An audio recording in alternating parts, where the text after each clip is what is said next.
All right, so what is an appraisal and why do you need one? Hi, my name is Jim Fong. I'm a realtor and investor in Las Vegas, and today I'm joined today by a appraiser, and we're going to talk about some frequently asked questions that appraisers get. But first, let me introduce you to Billy Kinchelow. He is an appraiser. He's the owner-operator of Early Bird Appraisals, and all his contact information will be in the comment or in the description below. All right. But first of all, so what is an appraisal? Why do we need it? Why, what does an appraiser do? If you ever bought a house or refinanced a home, you probably needed one, right? But I want to just kind of jump into it and give you a little more details of, how it's done. All right. So first of all, Billy, what is an appraisal? Well, the appraisal is actually the process of developing an opinion of value for real property. Okay, cool. The appraisals can be used for different purposes and each having different values and different rules. Before we get really into the appraisal, what kind of qualifications do you need to become an appraiser? So basically, qualifications are always changing. Every state has different, but here in Nevada, to become an appraiser, you have to have a 2-year degree and you have to have a 2-year internship with a certified residential appraiser. Okay, cool. And that's to be a licensed appraiser? That's to become a licensed appraiser. Okay. To become a certified appraiser, which you could appraise $1 million and above, okay, then you could have to have a 4-year degree and 500 hours of complex properties. Okay, so that's a certified appraiser residential versus the licensed appraiser. Gotcha. And what kind of appraiser are you? Certified. Certified appraiser here, guys. All right. And cool. There's also certified general, which are commercial appraisers. And you actually have to have a 6-year degree, MBA preferably, to become a general appraiser. Okay, and you were saying you needed a degree and some type of internship too? Yes, a 2-year internship under a supervisor. And do you have to do like a certain number of homes or reports? Yeah, there are. Like I said, every state is different. Okay. I believe Nevada's 2,500 hours in that 2 years of actual appraisal work. They also have different requirements of how many hours you have to be with your supervisor inspecting properties versus being able to go out on your own. Okay. So when I was first became an appraiser, there was no educational requirements. I just had to find a supervisor. So Gotcha. He supervised me for 2 weeks and then I was out making him money. Now we have to supervise the appraisals or the interns for 2 years before they could actually make So the qualifications are just increasing as we go. Yeah. Okay, that makes sense. To the point that interns don't make us money. So interns have to do it for free, basically.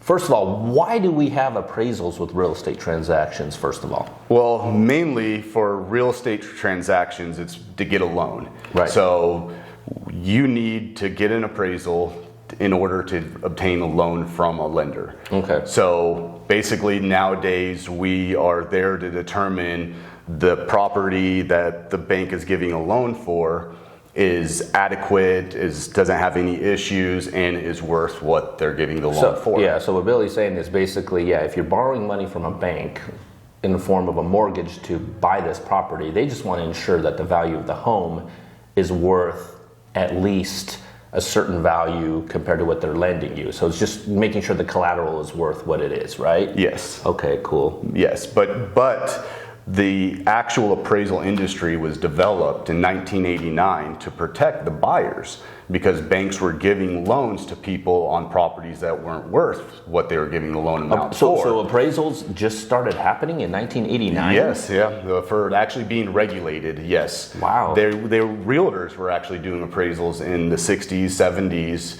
where the banks would just require the realtors to go out there and provide 3-4 comps. And the gentleman that taught me that job, that's how he first started doing appraisals, is in the 1970s. Right. So there was an industry for appraisals back then. It just was not regulated and federally regulated until 1989. Got it. Okay, yeah. So, as a realtor, when we look at homes and, assess deals for our clients, we do a similar thing.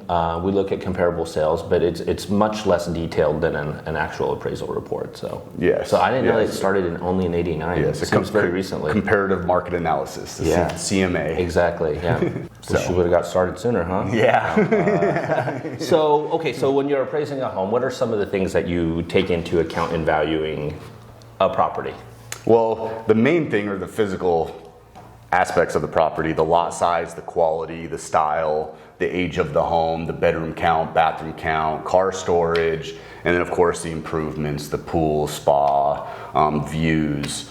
Pretty much anything that would affect a buyer's decision on buying a home, we have to take into account. Okay, very good. So what kind of data are you looking at to give value to these things? So, well, basically I use the sales comparison approach. So it's basically taking the most recent closings within a neighborhood and adjusting them equally for their differences to suggest the most similar indicated value. It's using the principle of substitution. So by doing that, we're looking for comps. Okay. And it's all based, situations depict everything. So before we continue, what are comps, Billy? Explain to us. So comps are comparable sales. What we use to substitute the subject property to determine a calculation for value. Okay, so it's just basically a house that's sold that is considered comparable to the one that we're looking at. Yes, okay. the most similar recent closings. Very good, very good. Okay, cool. And how many comps do you normally need? 3 to 5. 3 to 5, okay. And then we also require to have 2 listings.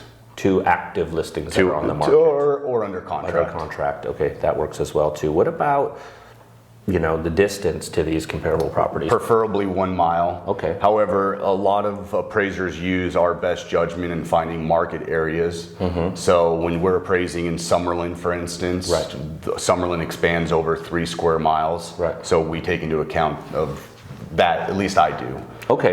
Same with like Sun City, Summerlin, where it's 5 square miles, where I could use a comp that's 3.5 miles away from each other, but it'd be an exact model match. Okay. So we also have to take that into the account. How far back can you go when looking at comps?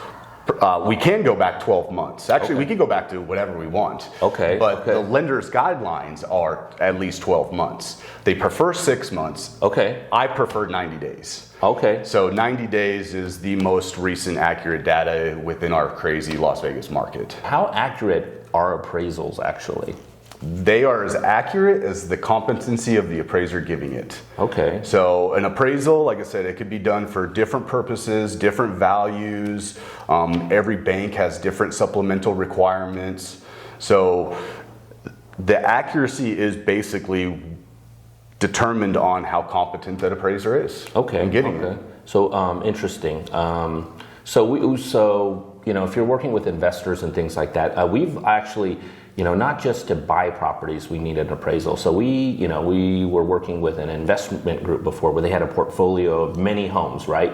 They wanted to give a value to that investment portfolio. So we actually called on Billy, and he, looked at, the whole portfolio of all the properties. Yes. And not only are you looking at market value, but you also kind of looked at kind of like the income that it can create to evaluate the property. Can you expand on that a little bit? Yeah, so when we're doing a portfolio appraisal, we don't only complete the sales comparison approach, but we also do the income analysis of how much income is the property producing, how much outgoing costs, and then we also do a rental survey to find out 3 to 4 closed rentals of properties that are being rented that are similar, and what their rental prices are, what their lease agreements are.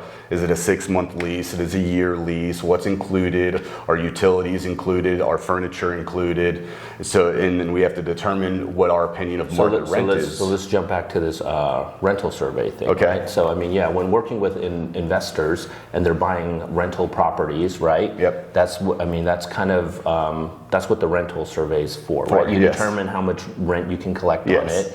And I think they allow you to use 75% of that, right? Something like that? Well, it's also for the lenders too. It determines, income on the property versus what their monthly payment's going to be also. So it's also not for just your guys' knowledge, but it's also for the lenders to determine you're a good investment. If should we give these people money for this loan because they're buying these investment properties? Right. So not just looking at current times. Can you give us an estimate of value for a certain point in time that's not right now? Oh yeah. So we do appraisals for divorces and deaths all the time that are retrospective. So they're retrospective values. So in the beginning I said there's different values. I could do a retrospective value. I could do a prospective value. I could come up with a value in the future if I wanted to. So we're qualified to give values basically on anything we want, determining the scope of work and what the client is required. Okay. So yeah, so I've seen these before too, when people are, like you said, like maybe a divorce or something like that, where, maybe, one person owned the property already too, and then they got married, and then things didn't work out, and they wanted to know how much equity was going to be split up. So they had to go to a certain time in the past even. Yes, yeah. It's very typical actually for deaths, and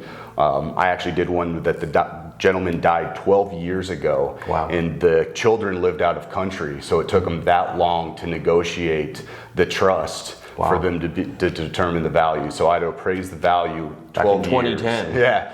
But I was an appraiser back then, so I was qualified to do it. Most appraisers wouldn't even been qualified to do it because you would have had to maintain a license as of that date also. Okay, so very cool. I wanted to ask you this too, Billy, is, a lot of times, when we get appraisals done, we're supposed to find like the actual value, right? Mm-hmm. So I notice as a realtor, we notice this all the time is, why does the appraisal value always come up as the same value as the sale price or something like that? Well, how does that work? And is there like a confirmation bias or anything like that there? Well, no. But the definition of market value is the most probable price a property will bring in at on an open competitive market under conditions that are fair and impartial to both buyer and seller, both acting knowledgeably and in their own best interest. So by definition, market value is what a property is going to sell for.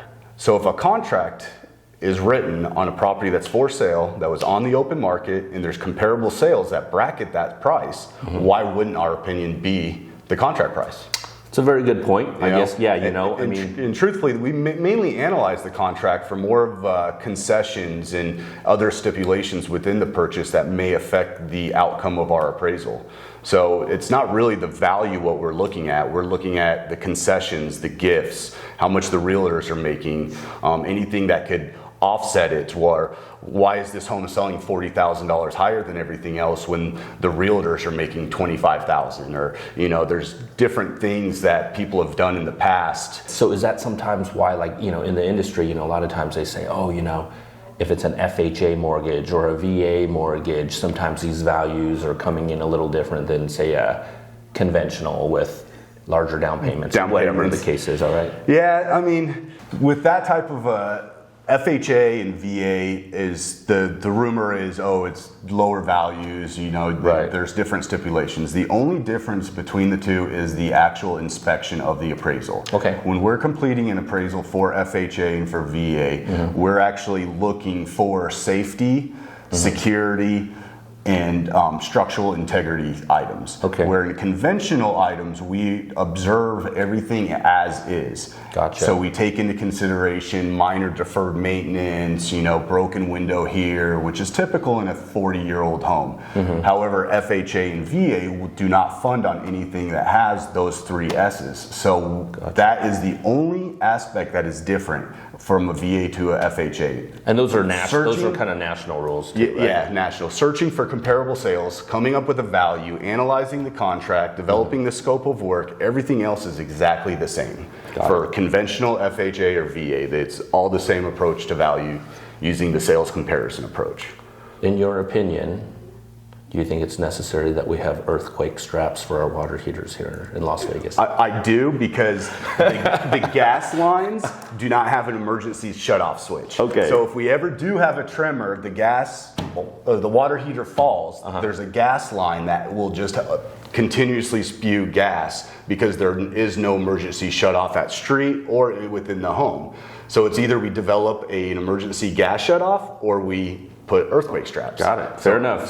Earthquake straps are just the question people want to know. A lot of my buyers, clients have always asked, like, what do we need earthquake straps for? Yeah. Like, it's required for your mortgage. Us people that live in Vegas for over 20 years, we don't think that they're needed. Right. All you Californians that are coming over, they want termite inspections too. Yeah.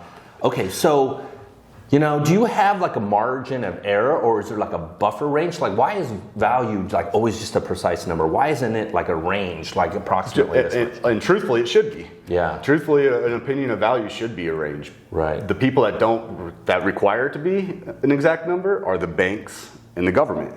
Gotcha. So Fannie Mae, Freddie Mac, and the lenders require an exact number. So we have to give an opinion of an exact number. However, when I do appraisals for portfolios, I could come up with a range. If I am appraising for a divorce or a death that has a wide range of comparable sales, I could say it would sell between 540 and 545, or 540, 550. It's my opinion of value.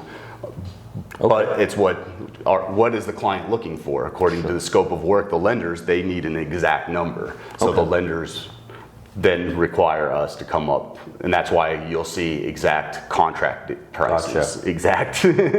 That's right. Yeah. So let's talk about a little bit value in your adjustments that you make. So something that we're seeing a lot right now is I'm seeing a big value on pools, much higher than I ever seen in the past, actually. Yeah. Can you tell me about that? Well, because adjustments are based off the buyer's reaction to the difference in the marketplace. Mm-hmm. So pools before, the costs to build a pool were very low. Much lower, right? And they were available too. Mm-hmm. People could go build a pool within 6 months and have a $40,000 very nice pool. Right. However, now costs have increased so rapidly. I've done appraisals on people that have sold their homes without pools just because they wanted to buy a home with a pool. Sure. So as that trend continues to increase, so does the value of the home. Or the value, of the pool. So just an idea, you know, like Billy said, you know, before you can get like a $50,000 pool, it'd be very nice in Las Vegas. But now, you know, as everybody is looking to build a pool right now, I mean, I talk to pool contractors, and I mean, they're at least 1 year out right now from building, and the costs are more like $100,000 just to get one now too. So are you putting a higher adjustment on pools these days at all? Well, if you see we are willing to pay for it, we are, but it's not because of the costs. We're adjusting it because that's what the market's reaction to that difference is, because the costs are increasing. So the market. So people are willing to pay more for a home with a pool because of that difference. Got it. They don't have to wait for it, and they don't have to go through the trouble. Yep. Okay. What about solar? Solar's big. It's growing, especially here in Las Vegas. Do we see much value on having like a solar electric system? Well, it's debatable still. It's an upcoming trend, and it's becoming more and more popular. Unfortunately, 98% of all solar panels within Clark County are either financed or have a loan on it in some way or fashion, that they are not owned outright. If you do own them outright, they will give you value to your home. However, you also have to find a comparable sale. Sure. So if you cannot find a comp that sold with a similar system, there's no way for us to calculate an adjustment or the effect it has on the marketplace. Okay, so if it's paid off completely, nothing's owed on it, you would need to find a supporting comparable sale that had solar paid off. Yes. To give it some type of value. To be able to determine the value. Otherwise, it does not add the value. Otherwise, it's an over improvement for the market area, and the banks do not want us to give value to it. Okay. Do you see that changing in the future? Yes, as the trends become more and more popular with them becoming owned. But right now, they're all being financed or leased. Leased. Got it. So with the leasing of them and all that, people don't own them outright. So the true benefit of owning solar panels is the monthly payment that you're saving and the tax benefit that you get every year. Cool. Otherwise, and helping the environment, right? Yeah, so of course, helping the environment. Especially if you have a Tesla and it's charging your Tesla every single morning. That's starting to become more and more popular. I see in homes where the electric car is plugged into the solar panels. Nice. Okay, finally, our market's changing right now. We're in the second half of 2022 right now. We're seeing the market shift a little bit. Interest rates went up. Inventory is increasing very fast.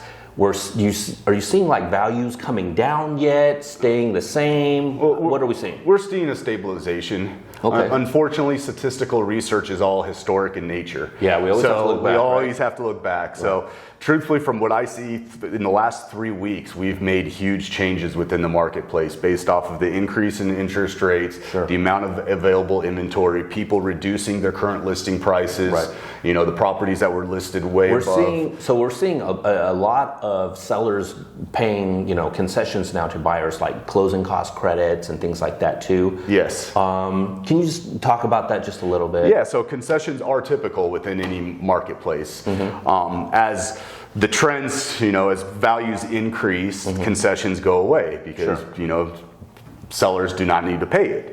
It doesn't need to be included within their costs. However, as the market starts to stabilize, they are starting to be more and more common within the marketplace, including new constructions. And actually, builders kind of set that trend.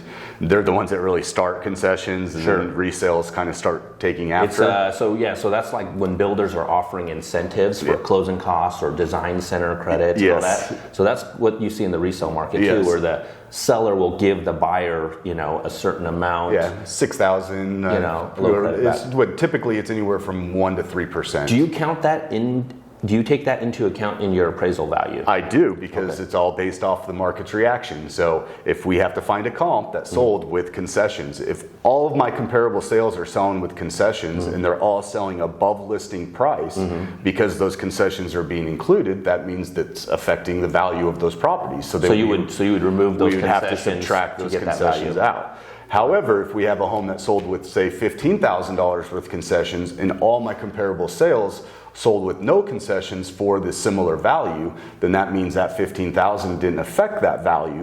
So then it wouldn't be taken out whatsoever.